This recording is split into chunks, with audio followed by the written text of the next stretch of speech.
INX मामले में साबिक वजीर खजाना पी चिदंबरम पर गिरफ्तारी की तलवार लटक रही है। इनकी पेशगी जमानत की अर्जी पर आज सुप्रीम कोर्ट में समाअत है। जरा के मुताबिक जांच एजेंसियां सीबीआई और ईडी चिदंबरम की अर्जी की मुखालिफत करेंगी। एजेंसियों के मुताबिक पी चिदंबरम जांच में ताउन नहीं कर रहे हैं। ख्याल रहे कि मंगल के रोज सीबीआई ने इन्हें पूछताछ के लिए बुलाया था, लेकिन वो हाजिर नहीं हुए। ख्याल रहे कि दिल्ली हाईकोर्ट ने इस केस में पेशगी जमानत की अर्जी को खारिज कर दिया है।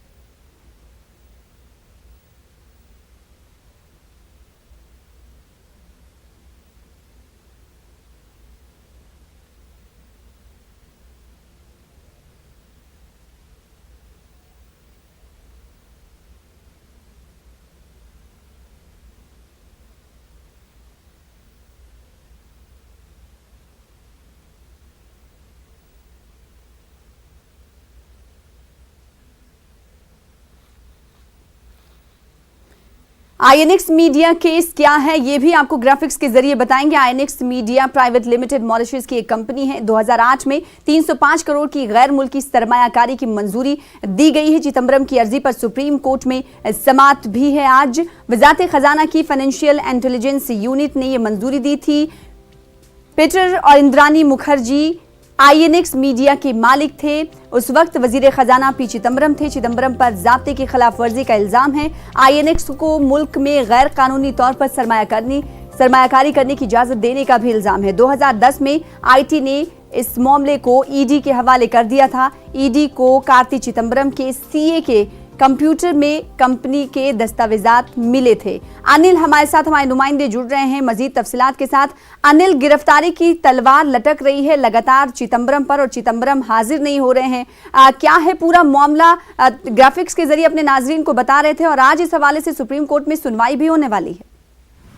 जी, निश्चित तौर पर जिस तरह से कल हाईकोर्ट में जब चिदंबरम की अग्रिम जमानत याचिका खारिज हो गई थी और उस पर कहा गया था कि प्रथम दृष्टया उनके खिलाफ आरोप बनता है, ऐसे में उनके सामने गिरफ्तारी की तलवार लटकी थी। और इसके बाद 2 बार उनके आवास जो जोरबाग में है वहाँ पे सीबीआई की टीम पहुँची, जो 6 सदस्यीय टीम थी वहाँ पहुँची। और जब उन्हें यहाँ देखा कि वहाँ पे वो मौजूद नहीं है, अनुपस्थित हैं, तो वहाँ पर उन्होंने एक नोटिस चस्पा दिया और उन्हें उस नोटिस में ये लिखा गया कि 2 घंटे के अंदर सीबीआई के समक्ष वो पेश हो। लेकिन जब ये पेश नहीं हुए और आज जब सुप्रीम कोर्ट में जब ये मामला जाएगा तो सीबीआई और ईडी इस बात को लेकर के अग्रिम जमानत याचिका की विरोध करेंगे कि जब हमने उन्हें बुलाया था पूछताछ के लिए, लेकिन वो हमारे समक्ष नहीं आए, हमें सहयोग नहीं कर रहे हैं, लिहाजा उनकी अग्रिम जमानत याचिका खारिज की जाए। हालांकि ये जो पक्ष है वो क्या इस पर रखते हैं रुख, अभी उनकी रणनीति बन रही है, जिसमें अभिषेक मनु सिंघवी है, सलमान खुर्शीद हैं,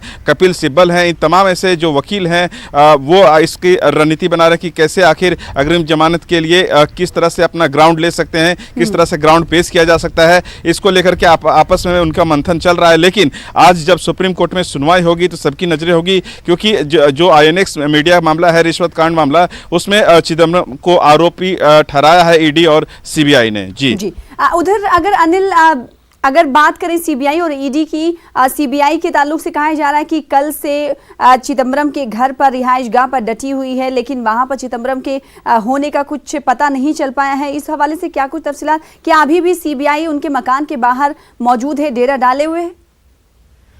जी बिल्कुल, जिस तरह से सीबीआई का जो टीम है वहाँ लगातार नज़र रखे हुए हैं उनके आवास पर।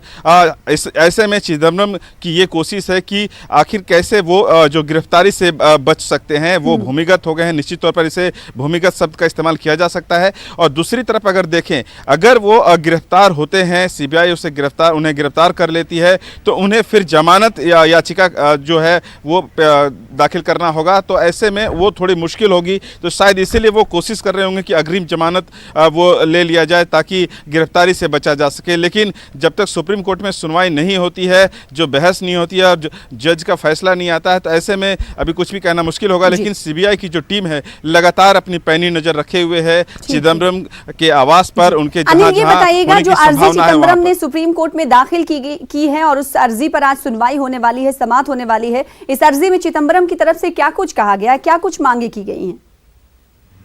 जी, अभी तक जो पेपर तैयार किया जा रहा है खासकर अग्रिम जमानत के लिए, हालांकि वो जो पॉइंट्स हैं वो अभी आउट नहीं हुए हैं। ये तो हमें जब जीरा होगी तभी देखने को मिलेगा, सुनने को मिलेगा। लेकिन जो लगता है कि उसमें कहा जाएगा कि वो लगातार वो सीबीआई के जब भी पूछताछ होगी वो शामिल होंगे और उसमें सहयोग करेंगे। इस तरह के तमाम ऐसे बिंदु उसमें रखे जा सकेंगे उनके तरफ से, और वो बताएंगे कि हमेशा वो पिछले अपने रिकॉर्ड को भी शायद वो दिखाएंगे कि किस तरह से उन्होंने जांच एजेंसियों की सहयोग किया है। तो इस तरह से वो अपने पक्ष रखने की कोशिश करेंगे। लेकिन जो मुख्य पक्ष क्या होगा, एग्जैक्ट पॉइंट्स क्या होंगे, ये तो हियरिंग के दौरान ही देखने और सुनने को मिल सकता है। मुल्क की सबसे बड़ी अदालत सुप्रीम कोर्ट इस मामले पर कितने बजे से सुनवाई करने वाली है, अनिल, इस हवाले से बताइए। जी, अभी तक हमें जो जानकारी मिली है वो पहले पहर में ऐसा हो सकता है कि उसमें सुनवाई हो, और हालांकि पूरी मीडिया और पूरे देश की नज़र उसमें है कि आखिर क्या कुछ होता है। और अभी हमें थोड़ा इंतज़ार करना पड़ेगा कि आखिर उसमें क्या कुछ निकल कर आता है, किस तरह के पक्ष और विपक्ष अपने जिरह में अपने पॉइंट्स रखते हैं, सुप्रीम कोर्ट का क्या फैसला आता है। अगर सुप्रीम कोर्ट का फैसला चिदम्बरम के खिलाफ आता है, अग्रिम जमानत याचिका खारिज हो जाती है, तो ऐसे में चिदम्बरम के सामने और कोई रास्ता नहीं बच जाता है और उन्हें अपनी गिरफ्तारी देनी होगी, या फिर उन्हें पेश होना होगा, और वो उन्हें सीबीआई और ईडी के जो जांच है उसमें सहयोग करना उनके लिए मजबूरी हो जाएगा। जी, इस खबर पर आप नजर बनाए रखें अनिल, दोबारा भी आपसे राब्ता कायम करेंगे। फिलहाल बेहद शुक्रिया हमारे साथ जुड़ने के लिए और तफसील से इस खबर पर रोशनी डालने के लिए। फिलहाल आगे बढ़ेंगे। योगी काबीना की पहली तौसी आज होनी है। पहले काबीना की